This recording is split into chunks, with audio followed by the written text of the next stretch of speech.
I hope each one of you is keeping safe. तो हमारी last video में हमने क्या कवर किया था, हमने दो ऐसे लिक्विड्स लिए थे जो इमिसिबल होते हैं और उन्हें सेपरेट आउट किया था थ्रू सेपरेटिंग फनल। अब इमिसिबल लिक्विड्स क्या होते हैं? वो वाले लिक्विड्स जो आपस में डिसॉल्व नहीं होते, उनको सेपरेट करने के लिए मैंने सेपरेटिंग फनल का यूज किया था। इस वीडियो में हम ये कवर करेंगे कि अगर ऐसे दो लिक्विड्स हो जो मिसिबल हो, मिसिबल मतलब आपस में डिसॉल्व हो सके, for example acetone and water. Acetone क्या होता है? जो हमारे नेल पेंट रिमूवर में होता है। उसके अलावा क्या हो सकता है? फॉर एग्जाम्पल हमारा जो मिक्सचर है अल्कोहल एंड वाटर का, that is also an example of miscible liquids, यानी जो आपस में डिसॉल्व हो जाते हैं। तो हम उनको सेपरेट आउट करने की टेक्निक समझेंगे। पहले डायग्राम की वर्किंग देखते हैं कि इसमें क्या क्या है, राइट? तो ये मैंने इनिशियली ट्राइपॉड स्टैंड लगाया है। ट्राइपॉड स्टैंड के साथ यहाँ पे क्या है? यहाँ पे बर्नर लगा हुआ है। बर्नर के साथ ये राउंड बॉटम फ्लास्क है जिसमें हमारा मिक्सचर है, किसका? एसीटोन और वाटर का। आपको क्लियरली दिख रहा होगा, जो ग्रीन वाला है वो एसीटोन है और एक उसके अंदर जो ब्लू कंपोनेंट है दैट इज वाटर। मैंने अलग से शो करने के लिए अलग अलग कलर यूज किया है। अब मिक्सचर है हमारा एसीटोन और वाटर का। अब मुझे इस मिक्सचर में से किसी एक लिक्विड को सेपरेट आउट करना है, तो इजीली सेपरेट आउट हो जाता है। पहले आगे वर्किंग पे आ जाते हैं। यहाँ मैंने क्या अटैच किया? This is a thermometer. Thermometer temperature check करने के लिए अटैच किया। साथ में क्या है? This is a condenser. जो आपको बाहर की तरफ दिख रहा है वो एक कंडेंसर है। अभी उसका यूज समझेंगे। अंदर जो है दिस इज अ पाइप जिसके थ्रू यहाँ से जो लिक्विड कलेक्ट होगा वो दूसरे कंटेनर में जाएगा। अब यहाँ पे जो दूसरा लिक्विड है, जो यहाँ से लिक्विड निकला है मिक्सचर में से, फर्स्ट लिक्विड निकला है, वो इधर डिपॉजिट होगा। अब समझते हैं इसकी वर्किंग क्या है, कैसे काम करता है ये वाला प्रोसेस। तो एसीटोन और water, this is a mixture of two miscible liquids. मैं यहाँ लिख देती हूँ मिसिबल लिक्विड्स। मिसिबल का मतलब हो गया जो आपस में डिसॉल्व करते हैं। ऐसे दो लिक्विड्स जो आपस में डिसॉल्व करते हैं। मैंने उसका एक मिक्सचर लिया और मैंने क्या किया? यहाँ पे रख दिया। अब जब राउंड बॉटम फ्लास्क में एसीटोन और वाटर रखा, एसीटोन का बॉइलिंग पॉइंट जो होता है that is somewhere around 60 to 70 degree Celsius, और वाटर का तो आपको पता ही है, the boiling point of water is 100 degree Celsius. अब जिसका बॉइलिंग पॉइंट कम है वो जल्दी रीच होएगा, राइट? क्योंकि एसीटोन का बॉइलिंग पॉइंट जो है that is around 60 to 70 degree Celsius. तो जैसे ही यहाँ हीट कर रहे हैं, जैसे ही वाला टेम्परेचर पहुंच जाएगा, एसीटोन क्या होगा? बॉइल होएगा। बॉइल होगा मतलब क्या? अपनी वाटर, अपनी लिक्विड स्टेट से किसमें चेंज होगा? वेपर स्टेट में चेंज होगा, गैसियस स्टेट में चेंज होगा, राइट? ये अपनी वेपर स्टेट में एसीटोन चेंज हुआ जैसे ही टेम्परेचर 60 या 70 के आसपास पहुंचा। एग्जैक्ट टेम्परेचर 67 डिग्री सेल्सियस होता है, लेकिन आपको टेम्परेचर नहीं याद करना, आपको बस पता होना चाहिए कि एसीटोन और वाटर में एसीटोन का जो टेम्परेचर होता है, बॉइलिंग पॉइंट जो होता है वो कम होता है, जिसकी वजह से वो जल्दी बॉइल होता है। जिसका बॉइलिंग पॉइंट कम होगा वो जल्दी बॉइल होगा। तो मैंने क्या किया? बॉइल करना स्टार्ट किया। लिक्विड था, पहले मिक्सचर था एसीटोन और वाटर का, उसे बॉइल करना स्टार्ट किया। जैसे ही टेम्परेचर 60 to 70 के बीच में आया, हमारा लिक्विड बॉइल करना स्टार्ट कर गया। कौन सा? ये जो एसीटोन है, it starts to boil, boil होना स्टार्ट हो गया। और उसके बाद जैसे ही बॉइल होना स्टार्ट किया, मैंने यहाँ पे क्या किया हुआ है? इस ओपनिंग को बंद कर रखे, राउंड बॉटम फ्लास्क की ओपनिंग को बंद कर रखे और साथ में एक थर्मोमीटर अटैच किया हुआ है ताकि हमें पता चले कि ये वाला टेम्परेचर रीच हो गया। तो उसके बाद क्योंकि ये वाली ओपनिंग बंद है, तो ये जो वेपर्स निकलेंगे एसीटोन के, वो कहाँ जाएंगे? ये वाले पाइप के थ्रू जाएंगे। ये वाले पाइप के थ्रू वेपर्स जाते हैं। और यहाँ पे लगा हुआ है एक कंडेंसर। कंडेंसर का काम क्या होता है? Condenser as the name suggest, ये क्या करता है? हमारे वेपर्स को वापस लिक्विड स्टेट में कन्वर्ट करता है। तो कंडेंसर या फिर कंडेंसेशन वर्ड का मतलब क्या होता है? गैसियस या फिर वेपर स्टेट को वापस लिक्विड स्टेट में कन्वर्ट करना। तो यही होता है कंडेंसर में। यहाँ और यहाँ दो पाइप्स अटैच्ड है। There is a pipe for water inlet और there is another pipe for water outlet. अब ये समझते हैं ये सब क्या होता है, water inlet and water outlet. हमने क्या किया? यहाँ से दो पाइप अटैच कर दिए। यहाँ वाले पाइप से आप वाटर प्रोवाइड कर रहे हैं, यानी इसको आपने किससे कनेक्ट किया? एक नल से कनेक्ट कर दिया, यानी एक वाटर सोर्स से कनेक्ट कर दिया। और यहाँ से वाटर इस पाइप में जा रहा है और वो वाटर निकल कहाँ से रहा है वापस? ये वाटर आउटलेट वही वाला सोर्स है जहां से ये वाला वाटर गया, यहाँ से निकला। ये समझ आ गया आपको वाटर आउटलेट और वाटर इनलेट क्या होते हैं। अब समझते हैं कि कर क्या रहे हैं हम, क्यों यहाँ वाटर यूज कर रहे हैं। तो गैसियस स्टेट थी यहाँ पे या फिर वेपर्स थे किसके? एसीटोन के। अब आपको उसको कलेक्ट करना है, तो वेपर्स कलेक्ट करना मुश्किल होता है, लिक्विड कलेक्ट करना आसान होता है। राइट। गैस को आप नहीं स्टोर कर सकते, लेकिन लिक्विड को इजीली कहीं ना कहीं कंटेनर में स्टोर कर सकते हो।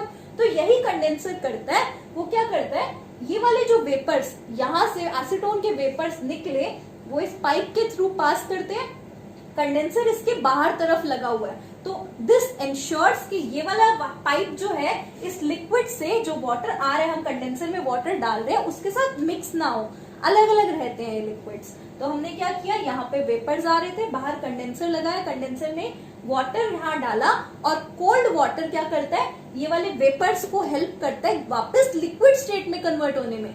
वेपर्स क्या हो गए, वापस लिक्विड स्टेट में कन्वर्ट होने लग गए।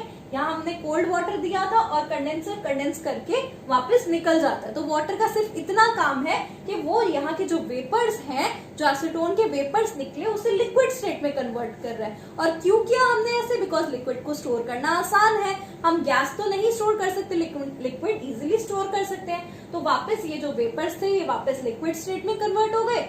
यहाँ पे हमने क्या लगा दिया, एक दूसरा कंटेनर लगा दिया और वहां पे प्योर एसीटोन कलेक्ट हो गया।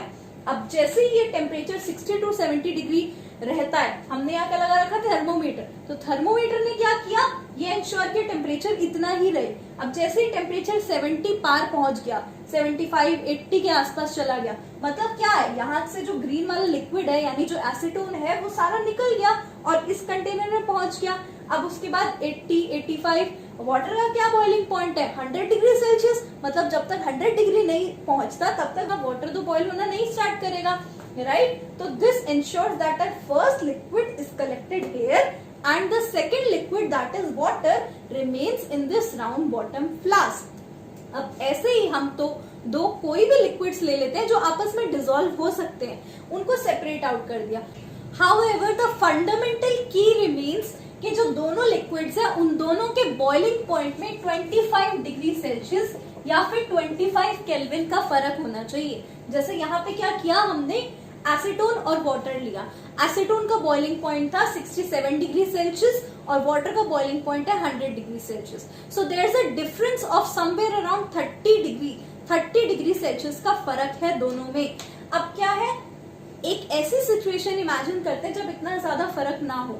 लेट सपोज दो लिक्विड्स लिए, लिक्विड ए उसका बॉइलिंग पॉइंट था 60 डिग्री सेल्सियस और लिक्विड बी जिसका बॉइलिंग पॉइंट था 70 डिग्री सेल्सियस, राइट। ये दोनों लिक्विड्स लिए, दोनों की डिफरेंस कितना है, 10 डिग्री सेल्सियस दोनों के बॉइलिंग पॉइंट में डिफरेंस है। तो सिचुएशन क्या होगी, जैसे ही फर्स्ट लिक्विड बॉइल होगा, 60 डिग्री सेल्सियस हुआ, फर्स्ट लिक्विड बॉइल हुआ, इस कंटेनर में गया। अब जैसे ही पूरा लिक्विड, जब तक वो लास्ट ड्रॉप फर्स्ट लिक्विड की बॉइल हो रही है, उससे पहले ही सेकेंड लिक्विड बॉइल होना स्टार्ट हो जाएगा। 60 के बाद टेम्परेचर धीरे धीरे बढ़ा 70 डिग्री पहुंच गया और 70 डिग्री पे सेकेंड लिक्विड बॉइल होना स्टार्ट हो गया। तो इससे पहले कि पहला लिक्विड पूरा यहाँ कलेक्ट होता, उससे पहले ही सेकेंड लिक्विड भी बॉइल होना स्टार्ट हो गया। तो इससे सेपरेशन डिफिकल्ट हो जाती है, राइट। अब यही क्वेश्चन आता है हमारा नेक्स्ट कि हम उस सिचुएशन में क्या करेंगे जब ऐसे दो लिक्विड्स आ जाए हमारे पास जिसके बॉइलिंग पॉइंट्स में 25 से कम फर्क है। तो उस सिचुएशन में हमने यहाँ सेटअप में हल्का सा चेंज करना है। मैं वो चेंज करके दिखाती हूँ हम क्या करते हैं। So this is the next diagram.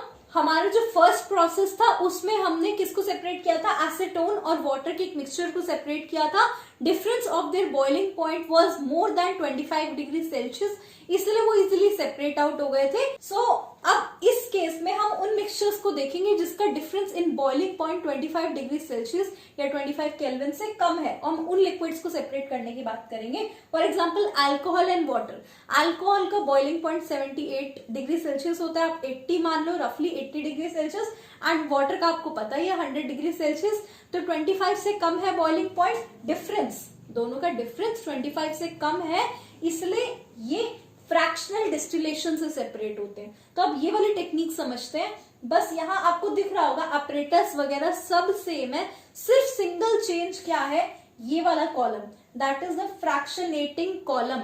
ये जो है दिस कॉलम इज डिफरेंट। आप पिछला डायग्राम भी रिवाइंड करके देख सकते हो वीडियो, सिर्फ इस चीज का फर्क है, बाकी पूरा डायग्राम एज इट इज है।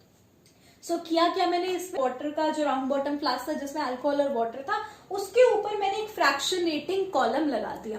अब ये फ्रैक्शनेटिंग कॉलम क्या कर रहा है, यहाँ पे कुछ ग्लास बीड्स है, ये जो आपको सर्कल से दिख रहे हैं, these are called glass beads. अब जैसे ही हमारा मिक्सचर अल्कोहल और वाटर का बॉईल करना स्टार्ट करता है, मैंने यहाँ पे क्या लगा रखा है, बर्नर लगा रखा है, हीट प्रोवाइड कर रहा है, बॉईल करने स्टार्ट हो रहा है लिक्विड्स। तो अब जैसे ही टेम्परेचर 78 डिग्री सेल्सियस पहुंचता है तो क्या होगा, दोनों लिक्विड्स आपको दिख रहा होगा, मैंने यहाँ शो करे हैं, ब्लू से हमारा क्या है वाटर और जो रेड है वो हमारा अल्कोहल रिप्रेजेंट कर रहा है। दोनों लिक्विड्स धीरे धीरे बॉईल अप होना स्टार्ट करेंगे। 78 पे पहले अल्कोहल बॉईल होएगा, फिर धीरे धीरे जैसे हमारा टेम्परेचर और इंक्रीज होता रहता है तो वाटर भी बॉईल होना स्टार्ट हो ही जाएगा। अल्टीमेटली जैसे 100 डिग्री के आसपास टेम्परेचर पहुंचता है, राइट, अगर प्योर वाटर होगा तो 100 डिग्री होगा उसका टेम्परेचर, तो बॉईल होने स्टार्ट हो जाएंगे। ये फ्रैक्शनेटिंग कॉलम क्या कर रहा है, ये यहां से दोनों के वेपर्स निकल रहे हैं। ये क्या है, ये वेपर स्टेट में हमारा लिक्विड किस में कन्वर्ट हो गया, वेपर्स में कन्वर्ट हो गया। दोनों वेपर्स ऊपर जाएंगे। यहाँ पे जो बीड्स प्रेजेंट है, जो मैंने ग्लास बीड्स बोले, इसमें फ्रैक्शनेटिंग कॉलम में उनका काम क्या है, यहाँ और यहाँ टेम्परेचर डिफरेंस क्रिएट करना। मतलब कि यहाँ पे टेम्परेचर ज्यादा है, ज्यादा हीट प्रोवाइड हुई है, यहाँ से बॉइल हो रहा है सब्सटेंस, यहाँ तक ऊपर तक जाते जाते टेम्परेचर रिलेटिवली थोड़ा लोअर हो जाता है, राइट। तो अब जैसे यहाँ का टेम्परेचर, आपने देखा होगा थर्मोमीटर यहाँ लगाया है, इनिशियली पिछले डायग्राम में थर्मोमीटर डायरेक्ट इधर लगा हुआ था, तो अब थर्मोमीटर यहाँ लगा हुआ है, मतलब वो ये वाला टेम्परेचर मेजर कर रहा है। इधर का टेम्परेचर जैसे ही 78 डिग्री सेल्सियस पहुंचता है, यहाँ पे क्या है, रिलेटिवली कूल है और यहाँ पे रिलेटिवली हॉट है। ये क्या कर रहा है, ये वाला कॉलम क्या कर रहा है, डिफरेंस इन टेम्परेचर क्रिएट कर रहा है। तो जैसे 78 पहुंचा, फर्स्ट लिक्विड कलेक्ट हो गया और सेकेंड लिक्विड के जो वेपर्स थे वो वापस इसमें चले जाएंगे, वापस ये कंडेंस हो जाएंगे, राइट। तो ये बहुत इंपॉर्टेंट चीज है फ्रैक्शनेटिंग कॉलम। कभी कभार इसका यूज भी लिखना आ जाता है कि फ्रैक्शनल डिस्टिलेशन हम क्यों करते हैं और इसका यूज क्या होता है फ्रैक्शनेटिंग कॉलम का। सो आई होप ये वाली चीज आपको समझ आ गई हो अब तक। तो हमने दो चीजें समझी आज कि फर्स्ट डिस्टिलेशन क्या होता है, सेकेंड चीज फ्रैक्शनल डिस्टिलेशन क्या होता है। डिस्टिलेशन प्रोसेस हम वहां यूज करते हैं जब दो मिसेबल लिक्विड्स हो, याद रखना मिसेबल लिक्विड्स, उनको सेपरेट करने के लिए such that there is a difference of their boiling points of around 25 degree Celsius या 25 केल्विन। लेकिन फ्रैक्शनल डिस्टिलेशन हम वाले केस में यूज करेंगे जब there is a difference of less than 25 degree Celsius. For example alcohol और water हमारा case है। अल्कोहल और वाटर एक ऐसा मिक्सचर है जिसमें the difference of their boiling points is less than 25 degree Celsius, तो उसको सेपरेट करने के लिए हमने फ्रैक्शनल डिस्टिलेशन यूज किया। वीडियो यही खत्म हो गई है। एक छोटी सी डिस्कशन में करना चाहती हूँ, अगर वो चीज आपको क्लियर है तो आप वीडियो एंड कर सकते हैं। बट कभी कभार कई स्टूडेंट्स के मन में क्वेश्चन आता है कि 25 डिग्री सेल्सियस या 25 केल्विन, ये दोनों चीजों में फर्क क्यों नहीं है। आपको पता है अगर केल्विन में आपको कन्वर्ट करना है तो आप डिग्री सेल्सियस में 273 ऐड करते हैं तो केल्विन में कन्वर्ट हो जाता है। ये हमने फर्स्ट चैप्टर में पढ़ा है। तो ये डिफरेंस में सेम कैसे हो गया, तो उसको समझते हैं। मैंने अल्कोहल का बॉइलिंग पॉइंट लिख दिया। अल्कोहल का बॉइलिंग पॉइंट होता है 78 डिग्री सेल्सियस और वाटर क्या होता है, वाटर का बॉइलिंग पॉइंट होता है 100 डिग्री सेल्सियस। अब अगर मैं दोनों का डिफरेंस निकालूं, difference in their boiling points, that comes out to be 22 degree Celsius. अब इसी को केल्विन में देख लेते हैं हम। तो केल्विन में अगर 100 डिग्री सेल्सियस है उसको केल्विन में कन्वर्ट करें तो होता है हमारा 373 केल्विन। 78 डिग्री सेल्सियस, इसको अगर हम केल्विन में कन्वर्ट करें that comes out to be 351 kelvin. आप कन्वर्ट करके देख सकते हैं, इसमें 273 ऐड किया, 78 plus 273 that equals to 351 kelvin. अब इन दोनों का हम डिफरेंस निकाल लेते हैं। Again the difference comes out to be 22 kelvin. तो ये चीज कॉम्पिटिटिव पॉइंट ऑफ व्यू के लिए इंपॉर्टेंट है। जब भी हम डिफरेंस निकाल रहे होते हैं दो चीजों का, चाहे वो बॉइलिंग पॉइंट है चाहे वो मेल्टिंग पॉइंट है, जब भी हम डिफरेंस निकालते हैं वो चाहे हम डिग्री सेल्सियस में देखें चाहे केल्विन में देखें, बात सेम आती है। The difference comes out to be same. इस चीज को ध्यान रखना अगर आप कॉम्पिटिटिव की भी स्टडी कर रहे हो। On this note I end my video here. हम नेक्स्ट वीडियो में कुछ और इंपॉर्टेंट डिस्कशंस करेंगे। Till then take care, bye bye.